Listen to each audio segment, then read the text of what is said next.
అమరావతిలో మంత్రి కాల్వ శ్రీనివాసులు మాట్లాడుతున్నారు. ప్రత్యక్ష ప్రసారం ద్వారా చూద్దాం. చంద్రబాబు నాయుడు గారు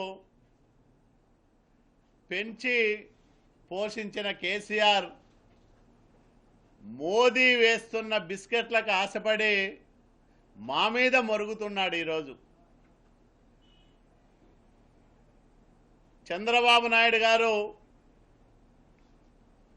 చాలా స్పష్టంగా చెప్పారు,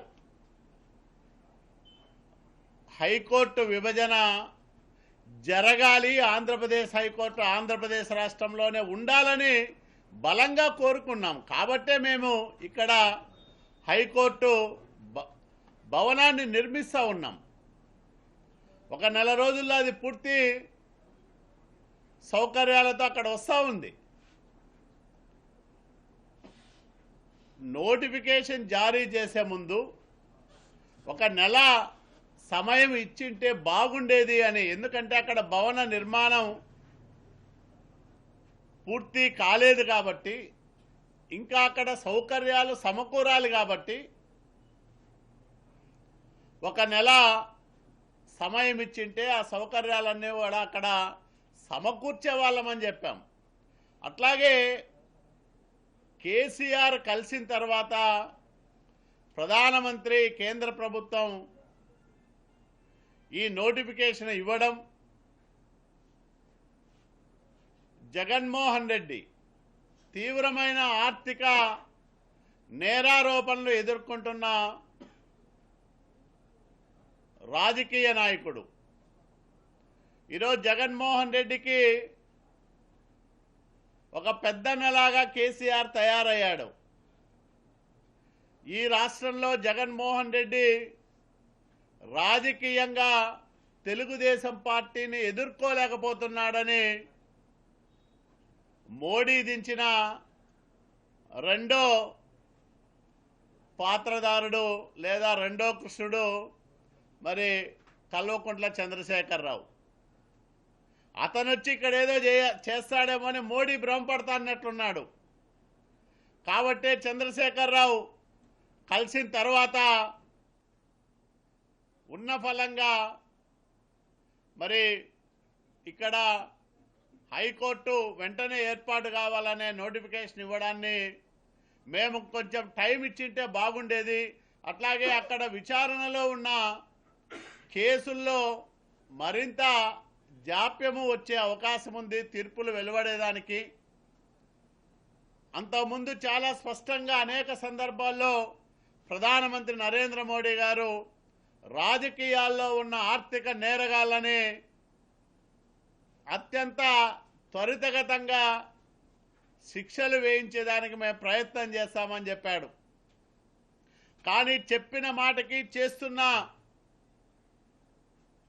వ్యవహారాలకి పొంతన ఉండడం లేదు.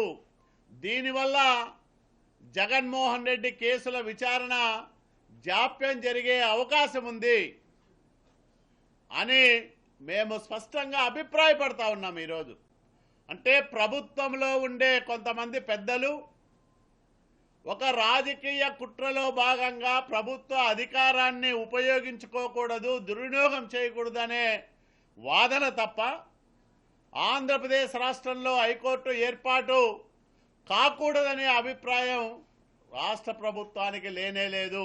చంద్రబాబు నాయుడు గారు గట్టిగా కోరుకుంటున్నారు ఈ రాష్ట్రం, ఈ గడ్డ మీద హైకోర్టు కార్యక్రమాలు జరగాలని మేము బలంగా కోరుకున్నాం కాబట్టి ఆ రకమైన ఏర్పాట్లు చేస్తూ ఉన్నాం. అదే రకంగా ఈరోజు చంద్రశేఖరరావు వాడిన మాటలు, ఆ భాష చాలా బాధాకరం. చంద్రశేఖరరావు మహాకూటమి ఏర్పాటు సందర్భంగా సీట్ల కోసం చంద్రబాబు నాయుడు గారిని అడుక్కున్న విషయం మర్చిపోయినట్లున్నారు. చంద్రబాబు నాయుడు గారి భిక్షతో ఆ రోజు తెలంగాణలో టీఆర్ఎస్ పార్టీ బతికిందనే వాస్తవాన్ని చంద్రశేఖరరావు మర్చిపోయినట్లున్నాడు. ఆ రోజు చంద్రబాబు నాయుడు గారు చెయ్యి ఇవ్వకపోయినంటే చంద్రశేఖరరావు ఎక్కడో మెదక్ జిల్లాలో పోయి సేద్యం చేసుకునేవాడు. కానీ రాజకీయంగా బతికిచ్చింది చంద్రబాబు నాయుడు గారు. చంద్రబాబు నాయుడు గారే లేకపోతే చంద్రశేఖరరావుకు రాజకీయాల్లో పుట్టగతులు ఉండేటివి కాదు.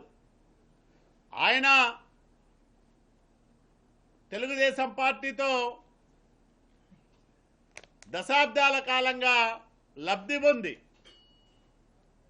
చంద్రబాబు నాయుడు గారి భిక్షతో అనేక పదవులు అనుభవించి రాజకీయంగా బతికి తన పార్టీని బతికించుకొని 4 సీట్లు తెచ్చుకొని ఈరోజు మమ్మల్ని చంద్రబాబు నాయుడు గారిని ఇష్టం వచ్చినట్లు మాట్లాడుతున్నాడంటే మోడీ ఆదేశాలతో మొరుగుతున్నాడనే మేము అనుకోవాలి తప్ప మరొకటి కాదు. మేము ఒకటే సవాల్ చేస్తూ ఉన్నాం. జగన్మోహన్ రెడ్డి, చంద్రశేఖరరావు లాంటి ఎంతమంది వచ్చినా, విడివిడిగా వచ్చినా కలివిడిగా వచ్చినా ఆంధ్రప్రదేశ్ రాష్ట్రంలో తెలుగుదేశం పార్టీని, చంద్రబాబు నాయుడు గారిని ఏమి చేసుకోలేరని మేము సవాల్ చేస్తూ ఉన్నాం. 13 సీట్లలో పోటీ చేసిన తెలుగుదేశం పార్టీని లక్ష్యంగా చేసుకున్నప్పుడే మేము చెప్పాం, చంద్రశేఖరరావు తెలంగాణలో తెలుగుదేశం పార్టీ అధికారంలోకి రాదు. తెలంగాణ గడ్డ నడిబొడ్డున పుట్టిన పార్టీ తెలుగుదేశం పార్టీ. కాబట్టి ఇక్కడ మేము పోటీ చేస్తూ ఉన్నాం. ఇక్కడ బలమైన ఒక ప్రతిపక్ష కూటమిగా వివిధ రాజకీయ పార్టీలు ఏర్పాటై ఉమ్మడిగా పోటీ చేస్తూ ఉన్నాయి. మరి నీకు మా మీద ఎందుకు అంత దుగ్ధ? నిజంగా మేము తెలంగాణలో చంద్రశేఖరరావు అధికారాన్ని ఏమన్నా పీక్కొనే అన్ని స్థానాల్లో మేము పోటీ చేస్తున్నామా? చంద్రబాబు నాయుడు గారు వచ్చి తెలంగాణ ముఖ్యమంత్రి పీఠం మీద ఏమన్నా కూర్చుంటారా? కానీ కావాలనే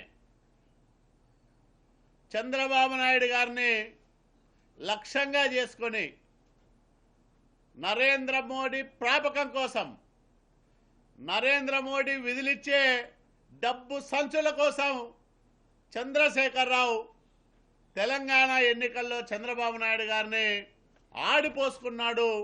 అది వాస్తవం. గెలిచిన తర్వాత బీజేపీ ఇతర కాంగ్రెస్ ఇతర పార్టీలన్నింటినీ ఏకం చేస్తానంటా ఉన్నాడు. వాస్తవంగా జాతీయ రాజకీయ ముఖ చిత్రం మీద బీజేపీ కాంగ్రెస్ 2 జాతీయ పార్టీలు లేకుండా 3వ ప్రత్యామ్నాయం అధికారంలోకి వచ్చేదానికి అవకాశం ఉందా అని మేము అడుగుతా ఉన్నాం.